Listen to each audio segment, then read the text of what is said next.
Welcome back to Elevation Perspective. My name is Mark, and it's finally time to talk about the Major League Baseball playoffs. We'll talk about the whole playoff picture, but the emphasis will be on the wild card round, as those are the matchups that have been revealed.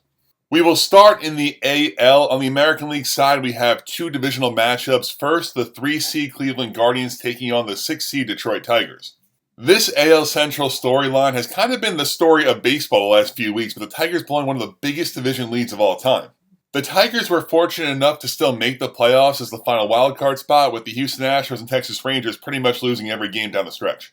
We already know it's going to be Skubal going Game 1 for the Tigers. The Guardians have not yet announced a starting pitcher for Game 1, but I think we do know that it will be Gavin Williams and Tanner Bibee getting the Game 1 and 2 assignments. We're just not sure of the order yet.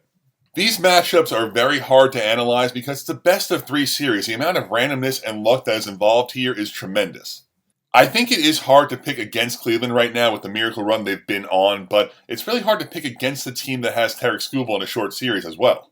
I think the matchup plays well for the Tigers here. Both of the Guardians' big arms being righties means lefty platoon specialist Kerry Carpenter has a clear lane to play and perform. Also, the Tigers' best hitter, Riley Green, is a monster versus right-handed pitching. He has an 886 OPS versus just a 620 OPS versus lefties. After Skubal, the Tigers' pitching is very questionable both in the pen and the rotation, but the next 2 days probably look like Casey Mize and Jack Flaherty. The Guardians have the better bullpen here, which is a huge advantage in playoff baseball, but I think they have a far worse lineup and a worse rotation. As foolish as it may seem, given what's happened the last few weeks, I'm going to pick the Tigers here to move on to the American League Division Series and take on the Seattle Mariners. Then we have one of baseball's greatest rivalries renewed with the 4-seed New York Yankees taking on the 5-seed Boston Red Sox. The fun wrinkle here as well is looking ahead, whoever wins this matchup will go on to face another AL East team, the AL East Division champions, the 1-seed Toronto Blue Jays. The Red Sox dominated the season series this year, going 9-4 versus the Yankees, but that means very little now, especially in a 3-game set. I think the Yankees have a real advantage here being the home team, but as I previously said with Skubal, it's hard to pick against a team with Garrett Crochet in a short series. After Crochet and Fried in Game 1, it looks like it'll probably be Carlos Rodon versus either Brian Bayo or Lucas Giolito. I think Game 2 is advantage Yankees with either of those scenarios. With the Yankees throwing lefties in both Game 1 and Game 2, they will be neutralizing Jarren Duran and Masataka Yoshida, who both have very poor numbers for left-handed pitching. Looking at these two teams, I feel like the Yankees are just better in most of the categories. I like the Yankees lineup a lot more. I think the Yankees have a better rotation and bullpen, with the Red Sox having the best options of these two teams in Crochet and Aroldis Chapman, but not the same supporting cast behind those top guys. Garrett Crochet is the great equalizer here, of course. He could easily go 7 innings of 1-run ball with 12 strikeouts and win Game 1 by himself.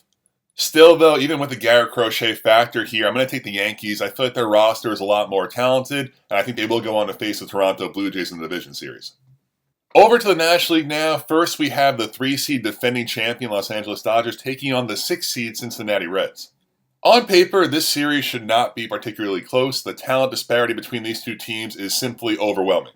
The fact that the 83-win Cincinnati Reds are in the playoffs is a terrible look for the National League, most specifically the New York Mets and the Atlanta Braves.